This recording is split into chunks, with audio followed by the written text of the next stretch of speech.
আকাশবাণী আগরতলা। স্থানীয় সংবাদ পড়ছি লক্ষণ কুমার ঘটক। এখনকার বিশেষ খবর হলো, মুখ্যমন্ত্রী বলেছেন যুব সমাজকে নেশা মুক্ত করতে ক্লাবগুলিকে জিরো টলারেন্স নীতি গ্রহণ করতে হবে। বিশেষভাবে সক্ষমদের সহানুভূতি নয়, উৎসাহিত করতে হবে বলেছেন রাজ্যপাল। প্রধানমন্ত্রী নরেন্দ্র মোদী বলেছেন, গত 10 বছরে কেন্দ্রীয় সরকার জনজাতিদের উন্নয়ন ও সম্মান প্রদানের জন্য উৎসর্গীকৃত ছিল। রঞ্জি ট্রফির 4 দিনের খেলায় চণ্ডীগড়ের বিরুদ্ধে ত্রিপুরা প্রথম ইনিংসে লিড নিয়েছে। নিজে রক্ত দিন, অন্যকেও রক্তদানে উৎসাহিত করুন, যাতে রক্তের অভাব তৈরি না হয়, ব্লাড ব্যাংকেও রক্তের সমতা বজায় থাকে। আজ আগরতলা পোলস্টার ক্লাবে রক্তদান শিবির উদ্বোধন করে এই আহ্বান জানান মুখ্যমন্ত্রী অধ্যাপক ডক্টর মানিক সাহা। ক্লাবের ভূমিকা সম্পর্কে বলতে গিয়ে তিনি বলেন, নিরপেক্ষতা বজায় রেখে চলতে হবে, কারণ ক্লাব হচ্ছে মিনি সরকার। সমস্যায় পড়লে মানুষ ক্লাবেই প্রথম সমাধানের জন্য যায়, তাই ক্লাব হচ্ছে মানুষের কাছে আস্থা ও বিশ্বাসের জায়গা। নেশার সমস্যা সম্পর্কে মুখ্যমন্ত্রী বলেন, এর থেকে যুব সমাজকে মুক্ত করতে ক্লাবগুলিকে জিরো টলারেন্স নীতি গ্রহণ করতে হবে। অনুষ্ঠানে বক্তব্য পেশ করেন ক্লাবের সভাপতি গৌতম সরকার।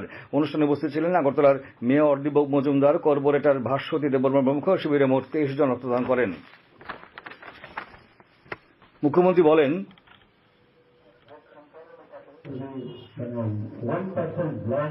সবসময় ব্লাড ব্যাংকে থাকতে হবে। আমাদের যদি 40 লক্ষ লোক থাকে, তাহলে 40,000 ইউনিট আমাদের ব্লাড ব্যাংকে আমাদের রাখতে হয়। গত 1 বছরে আমরা দেখেছি যে আমাদের প্রায় 42,000 এভাবে যারা ডোনেট করেছে, স্বেচ্ছা রক্ত দিয়েছেন, তো সেই রক্তের পরিমাণ ছিল 42,000। এবারেও সেই বিষয়ে চলছে বিভিন্ন জায়গায়, যারা সংস্থাগুলো আছে, সামাজিক সংস্থাগুলো আছে, ক্লাব এবং সব জায়গা থেকে, সেখানে ডাক্তারদের সংগঠনের হোক, ইঞ্জিনিয়ারদের হোক এবং বিভিন্ন সংস্থা, তারা কিন্তু যখন কোভিডের সমস্যা হচ্ছিল, কোভিডের নিয়ে রক্তের সংস্থা দেখা দিয়েছে, যখন একজন মুখ্যমন্ত্রী আমি আহ্বান করলাম, তখন কিন্তু দেখা গেল যে হাত হয়ে যায়। ত্রিপুরার মানুষ কিন্তু খুব সেন্সিটিভ। ভারতবর্ষে আর কোথাও আছে কিনা আমি জানি না, কিন্তু এখানে যখন সমস্যার বিষয়ে যখন আহ্বান করা হয়, সাথে সাথে কিন্তু মানুষ তার রিপ্লাই দেয়, সেটা কিন্তু আমরা টিআইএসএফ আহত সড়ক ও রেলপথ অবরোধের পরিপ্রেক্ষিতে রাজ্য পুলিশের পক্ষ থেকে ব্যাপক পুলিশি ব্যবস্থা গ্রহণ করা হয়েছে। পুলিশের এআইজি আইনশৃঙ্খলা জ্যোতিষ্মান দাস চৌধুরী জানান, আগামীকাল ভোর থেকে রাজ্যের সব জেলায় এবং স্পর্শকাতর এলাকাগুলিতে প্রয়োজনীয় সংখ্যক পুলিশ থাকবে। তিনি আকাশবাণীকে জানান, ইতিমধ্যে পুলিশ, সিআরপিএফ এবং টিএসআর মোতায়েন করা হয়েছে। জাতীয় সড়ক এবং রেলের উপর বিশেষ ব্যবস্থা গ্রহণ করা হবে বলেও তিনি জানান।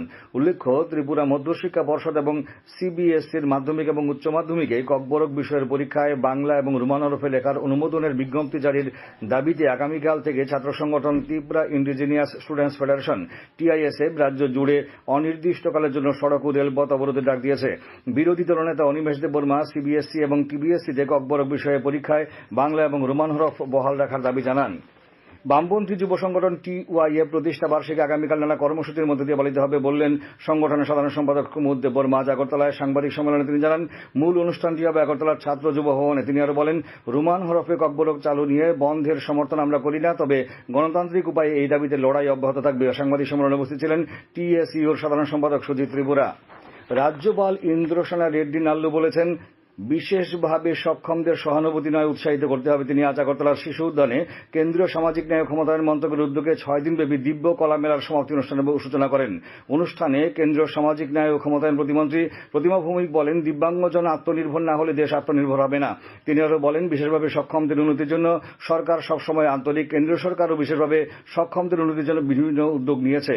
তাদের বিনা গ্যারান্টিতে ঋণ এবং নানা ধরনের শংসাপত্র দেওয়া হচ্ছে। 6 দিনের এই মেলায় 20 লক্ষ টাকার বেশি মূল্যের সামগ্রী বিক্রি হয়েছে বলে কেন্দ্রীয় প্রতিমন্ত্রী জানান। 15টি রাজ্য থেকে 60টি স্টল দেওয়া হয়েছিল এই মেলায়। মেলায় বিধায়ক পিনাকি দাস চৌধুরী সহ অন্যরা উপস্থিত ছিলেন। মুখ্যমন্ত্রী অধ্যাপক ডক্টর মানিক সাহা আজ বর্দোয়ালিতে বিজেপির উদ্যোগে আয়োজিত পণ্ডিত দীনদয়াল উপাধ্যায়ের প্রয়াণ দিবস অনুষ্ঠানে অংশগ্রহণ করেন।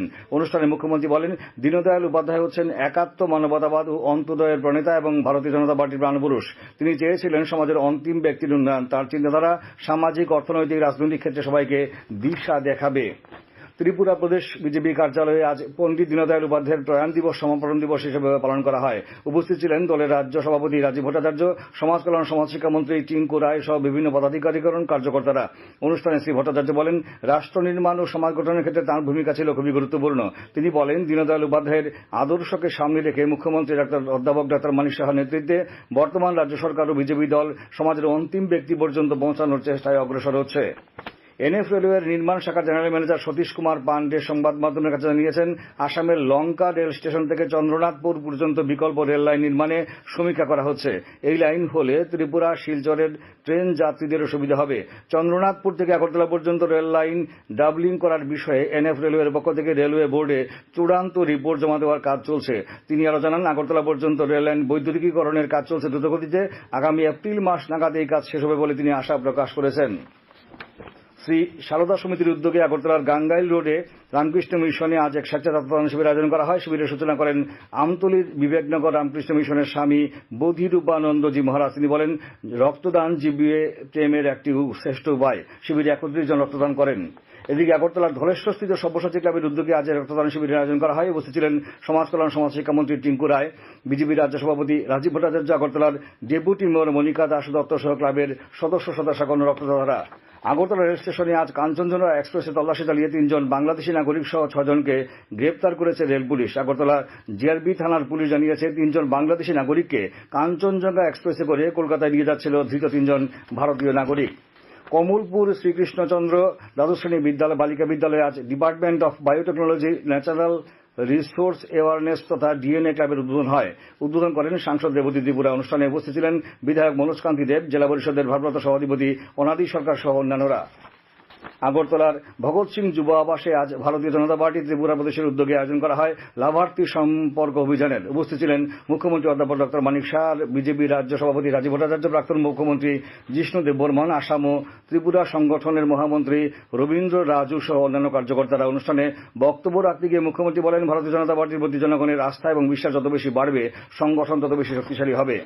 হাঁপানিয়া আন্তর্জাতিক মেলা প্রাঙ্গণে শিল্প বাণিজ্য দপ্তর আয়োজিত 18 দিনব্যাপী 34তম শিল্প বাণিজ্য মেলা আজ শেষ হচ্ছে। এই উপলক্ষে আয়োজিত সমাপনী অনুষ্ঠানে উপস্থিত ছিলেন প্রাক্তন উপমুখ্যমন্ত্রী জিষ্ণু দেববর্মন, ক্রীড়ামন্ত্রী টিঙ্কু রায়, টিআইডিসি চেয়ারম্যান নবাদল বণিক প্রমুখ। এবারের এই মেলায় দেশ বিদেশের 534টি স্টল খোলা হয়েছে। খবর প্রচারিত হচ্ছে আকাশবাণী আগরতলা কেন্দ্র থেকে। প্রধানমন্ত্রী নরেন্দ্র মোদী বলেছেন, গত 10 বছরে কেন্দ্রীয় সরকার জনজাতিদের উন্নয়ন ও সম্মান প্রদানের জন্য উৎসর্গিত ছিল। মধ্যপ্রদেশের জাবুয়ায় এক জনজাতি মহাকুম্ভে প্রধানমন্ত্রী বলেন, ডবল ইঞ্জিন বিজেপি সরকার জনজাতিদের ক্ষমতায়ন ও উন্নয়নের প্রতিটি প্রতিশ্রুতি পূরণ করেছে। শ্রী মোদী বলেন, আমাদের কাছে জনজাতিরা শুধুমাত্র ভোট ব্যাংক নয়, তারা দেশের গর্ব এবং দেশের উজ্জ্বল ভবিষ্যতের গ্যারান্টি। এর আগে মধ্যপ্রদেশের জনজাতি অধ্যুষিত জাবুয়া জেলায় প্রায় 7,300 কোটি টাকার উন্নয়ন প্রকল্পের তিনি সূচনা করেন। সিআরপিএফ এর কনস্টেবল জেনারেল ডিউটি নিযুক্তি পরীক্ষায় হিন্দি ও ইংরেজি ছাড়াও 13টি আঞ্চলিক ভাষায় পরীক্ষা নেওয়া হবে। কেন্দ্রীয় স্বরাষ্ট্র মন্ত্রক জানিয়েছে, আগামী 20 ফেব্রুয়ারি থেকে 7 মার্চ 128টি শহরে 48 লক্ষ প্রার্থী পরীক্ষায় অংশ নেবে। সিআরপিএফ এর স্থানীয় যুবকদের নিযুক্তির বৃদ্ধির জন্য এই সিদ্ধান্ত। যেসব আঞ্চলিক ভাষায় পরীক্ষা নেওয়া হবে সেগুলি হল অসমিয়া, বাংলা, গুজরাটি, মারাঠি, মালায়ালম, কন্নড়, তামিল, তেলেগু, উড়িয়া, উর্দু, পাঞ্জাবি, মণিপুরী এবং কোঙ্কনি। প্রধানমন্ত্রী নরেন্দ্র মোদী স্বামী দয়ানন্দ সরস্বতীর ভারত সম্পর্কে বিশ্বাসকে অমৃতকালে আত্মবিশ্বাসে রূপান্তরিত করতে জনগণের প্রতি আহ্বান জানিয়েছেন। তার জন্মস্থান টঙ্কারাতে স্বামী দয়ানন্দ সরস্বতী 200 জন্মবার্ষিকী উদযাপনে এক ভিডিও বার্তায় প্রধানমন্ত্রী এই কথা বলেন। প্রধানমন্ত্রী শ্রী মোদী মহর্ষি দয়ানন্দের দেশের উজ্জ্বল ভবিষ্যৎ সম্পর্কে স্বপ্নের কথা উল্লেখ করেন। প্রধানমন্ত্রী বলেন, তিনি শুধু বৈদিক ঋষি ছিলেন না, তিনি ছিলেন জাতির ঋষি।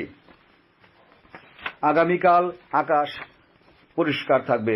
সকালে হালকা কুয়াশা পড়বে। তাপমাত্রা সর্বোচ্চ 29 ডিগ্রি এবং সর্বনিম্ন 12 ডিগ্রি সেলসিয়াসের কাছাকাছি থাকবে। আজ দিনের সর্বোচ্চ তাপমাত্রা ছিল 28.5 ডিগ্রি এবং সর্বনিম্ন 11.7 ডিগ্রি সেলসিয়াস। মুখ্যমন্ত্রী অধ্যাপক ডক্টর মানিক শাহ আজ কমল কাপ ক্রিকেট প্রতিযোগিতার ফাইনাল ম্যাচের আনুষ্ঠানিক উদ্বোধন করেন।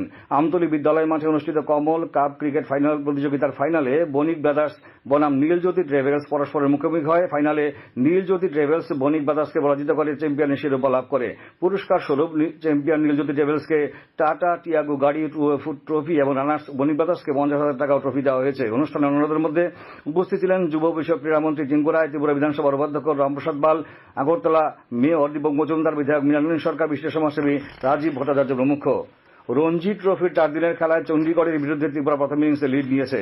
চণ্ডীগড়ের সেক্টর 16 ক্রিকেট স্টেডিয়ামে স্বাগতিক চণ্ডীগড়ের প্রথম ইনিংসে 356 রানের জবাবে তৃতীয় দিনে আজ 4 উইকেটে 187 রান থেকে খেলতে নেমে রাজ্যদল প্রথম ইনিংসটি সব উইকেট হারিয়ে 438 রান সংগ্রহ করে। দলের পক্ষে মণিশঙ্কর মুড়া সিং 94, সতীশ গণেশ 88, অধিনায়ক ঋদ্ধিমান শাহ 66 ও বিক্রম দেবনাথ 64 রান করেন।